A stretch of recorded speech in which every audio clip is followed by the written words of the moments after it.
মৃত্যুর ঠিক আগ মুহূর্তে কেঁদে কেঁদে স্ত্রীকে এমন কি কথা বলেছিলেন অভিনেতা শামস সুমন, যা শুনে উপস্থিত ডাক্তাররাও কান্নায় ভেঙে পড়েছিলেন।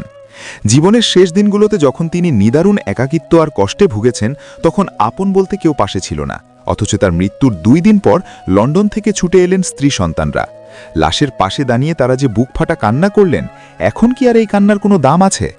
আজ আমরা জানব দাপুটে অভিনেতা শামস সুমনের জীবনের শেষ মুহূর্তগুলোর সেই চরম আক্ষেপ আর অভিমানের অজানা সত্যি। দর্শক, এক সময়ের জনপ্রিয় অভিনেতা শামস সুমনের মৃত্যু শুধু বিনোদন জগৎকেই নয়, বরং সাধারণ মানুষের হৃদয়কেও নাড়া দিয়ে গেছে। মৃত্যুর পর বেরিয়ে আসছে তার জীবনের চরম একাকিত্ব আর অবহেলার এক হৃদয় বিদারক গল্প। জানা গেছে তার স্ত্রী এবং 3 সন্তান দীর্ঘদিন ধরে লন্ডনে বসবাস করেন, আর এদিকে দেশে একদম একা নিঃসঙ্গ জীবন পার করতেন শামস সুমন। জীবনের শেষ সময়ে তিনি গুরুতর অসুস্থ হয়ে পড়লেও তাকে দেখার মতো কেউ ছিল না। মৃত্যুর ঠিক আগে তিনি তার স্ত্রীকে ফোন করে অনেক আকুতি মিনতি করেছিলেন। বলেছিলেন যে তিনি খুব একা অনুভব করছেন এবং শেষবারের মতো তাদের দেখতে চান, কিন্তু তার সেই আকুতি আর পূরণ হয়নি। হাসপাতালে যখন তিনি মৃত্যুর সাথে পাঞ্জা লড়ছিলেন, তখন তার চারপাশে শুধু সহশিল্পীরা ছিলেন, আপন কেউ ছিল না। এই দৃশ্য দেখে চিকিৎসা করতে থাকা ডাক্তাররাও নিজেদের চোখের পানি ধরে রাখতে পারেননি।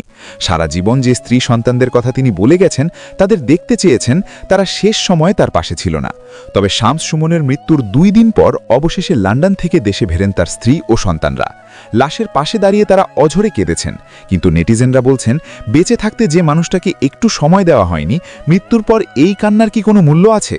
তো চলুন, শামস সুমনের এই অভিমানী বিদায়ের পর তার স্ত্রী ও পরিবার এখন ঠিক কি বলছে, এবার সেটাই শুনে নেওয়া যাক।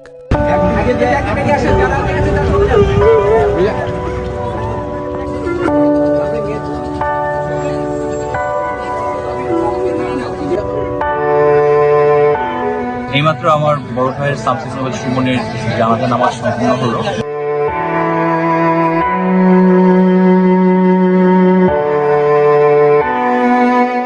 ওর পরিবার এখনো পথের মধ্যে রয়েছে।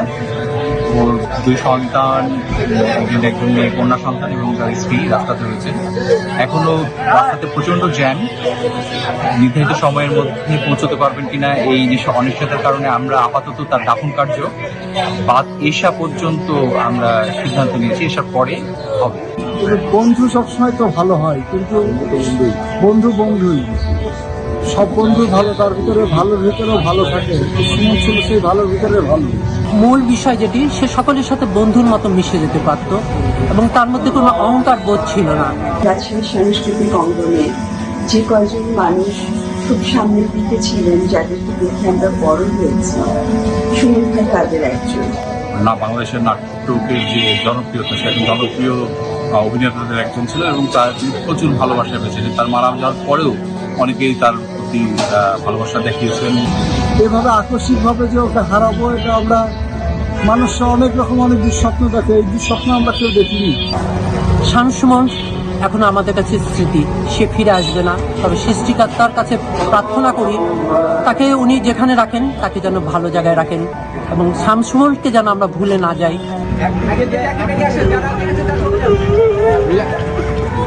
পর থেকে বিশ্বাসই করতে পারছি না, কারণ ওর সাথে আমার লাস্ট কথা হয়েছিল মাস 2 আগে হয়তো।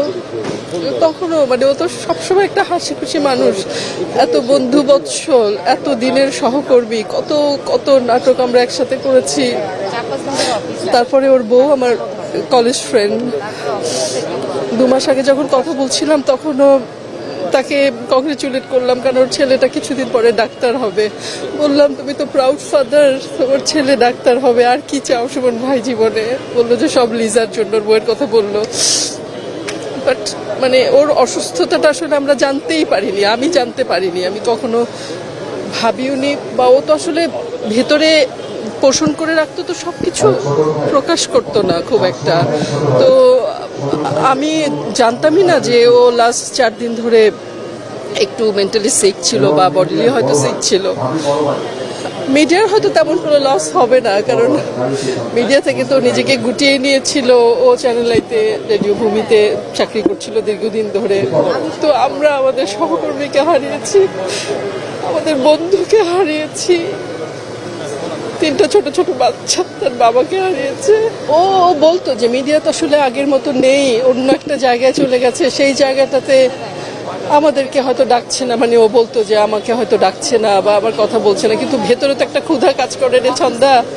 যেহেতু সারা জীবন এই কাজটাই করেছি, এখন করতে পারছি না বা করা হচ্ছে না, ভেতরে ওই ক্ষুধাটা তো সবসময় আছে। তো সেই ক্ষোভটা হয়তো মনের ভিতরে তার রয়েই গেল, চলেই গেল সুমন ভাই। আম সরি, আমি আর কিছু বলতে পারছি না আসলে। কথা খুব যে হতো তা না, তবে একটা জিনিস যেটা আপনি বলেছেন যে কিছু অপূর্ণতা, হ্যাঁ এটা রয়ে যায় মানুষের। দেখেন একটা সময় হতো কি, বিটিভিতে যেমন বহুব্রীহি নাটক, রহিমার মাও একটা ক্যারেক্টার, সেই ক্যারেক্টারটাও কিন্তু মানুষকে ভীষণভাবে ইনফ্লুয়েন্স করতো, হ্যাঁ মানুষের মনে দাগ কাটতো। এখন সুমন ভাইয়ের মতো আর্টিস্টরা পৃথিবীর যে কোনো নাটক সিনেমা যাই বলেন না কেন, ক্যারেক্টার আর্টিস্ট তো থাকেই। আমাদের এখন নাটক বা এই ব্যাপারগুলো এখন একটু অন্য ধারায় চলছে, সেই কারণে হয়তোবা ওই ধরনের ক্যারেক্টারগুলোর কাজ হয়তোবা তেমন একটা নেই। কিন্তু আমি মনে করি যে এই ধরনের চরিত্রগুলো কিন্তু একটা নাটক বা মুভি যাই বলেন তাকে সমৃদ্ধ করে। একটা নাটক তো আপনি বাবা মা ছাড়া চিন্তা করতে পারবেন না, বা ভাই বোন থাকে, অনেক কিছুই থাকে, সেটা মিলে আমাদের নাটক হতো, সেইটা মিলে আমরা নাটকগুলো এনজয় করতাম। অনেক ক্ষেত্রে এখন এই চরিত্রগুলো থাকে না, বা কী কারণে থাকে না এটা আমার ধারণা নাই। তবে আমরা কি এই ধরনের অভিনেতাদেরকে আমরা মিস করতে চাই না। এই যে আজকে এখানে একটু আগে বিদায় জানালাম, এই বিদায় কিন্তু শেষ বিদায়, আর কিন্তু দেখা কখনোই হবে না।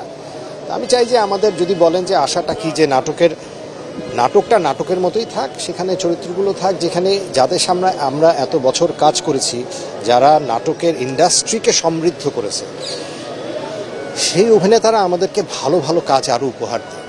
নাটকের কোনো চরিত্রই ফেলনা না। ব্যক্তির শামসুমন সম্পর্কে যদি বলতে পারেন, কাজ করেছেন, কেমন দেখেছেন?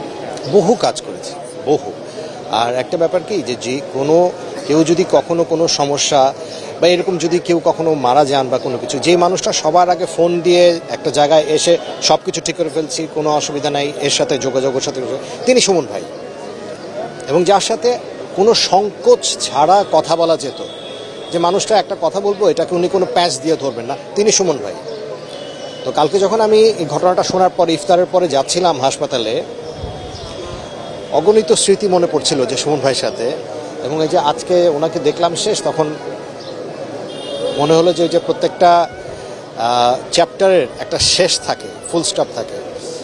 তো অনেক স্মৃতির ফুল স্টপ আজকে। পরিচয় তো সুমন ভাইয়ের সঙ্গে বহু বছর আগে থেকে, কিন্তু ঘনিষ্ঠতা হচ্ছে 2016 সাল থেকে আমার সংগঠন করতে এসে অ্যাক্টর সিকিউরিটি। এবং উনি এতটাই সাংগঠনিক এবং সংগঠন অন্তঃপ্রাণ ছিলেন, মানে আমরা সবসময় বলতাম আমরা কেউ থাকি না থাকি, সুমন ভাইকে সংগঠনে থাকতেই হবে। মানে অ্যাক্টর সিকিউরিটির প্রথম কমিটি থেকে বর্তমান কমিটি, একমাত্র সুমন ভাই একমাত্র ব্যক্তি যিনি প্রত্যেকটা কমিটিতে ছিলেন।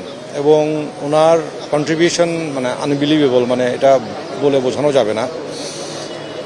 মানে আমরা যখন প্রচণ্ড হতাশ, তখনও তিনি হো হো করে হাসতেন এবং আমাদেরকে হাসানোর চেষ্টা করতেন। এবং কত শত পরিকল্পনা, কত দিন, কত রাত, মানে এটি আসলে মানে এখনও আমার কাছে বিশ্বাস হচ্ছে না।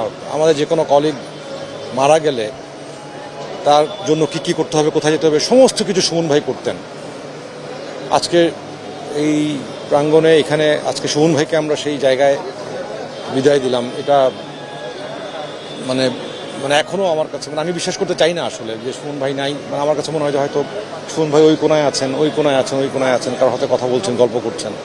না, উনি সবসময় নিজের বিষয়ে কখনোই ওভাবে প্রকাশ করতেন না। উনি সবসময়, বললাম তো যে আমরা প্রচণ্ড কোনো কারণে হতাশ, উনি সেখানে আমাদেরকে সাথে ফান করছেন, হেসে উড়িয়ে দিচ্ছেন, আমাদেরকে ইন্সপায়ার করছেন। তো আসলে একটা সময় পর অভিনেতারা আর আগের মতো ডাক পান না, এটি তো আসলে রিয়েলিটি, এটি একদমই স্বাভাবিক বিষয়। এটি নিয়ে আসলে আর আলাদা করে বলার কিছু নাই। আর মানে ব্যাপারটা কেমন, অভিনেতা যদি অভিনয় না করে, একজন সঙ্গীত শিল্পী যদি সঙ্গীত মানে গান না গায়, তাহলে তো আসলে মানে সে আসলে তা না। মানে সেটা হচ্ছে এরকম যে এই জন্য মানে দুঃখের গায়ে চুমকির পোশাক, এই জন্য গানের গলা হঠাৎ নির্বাক।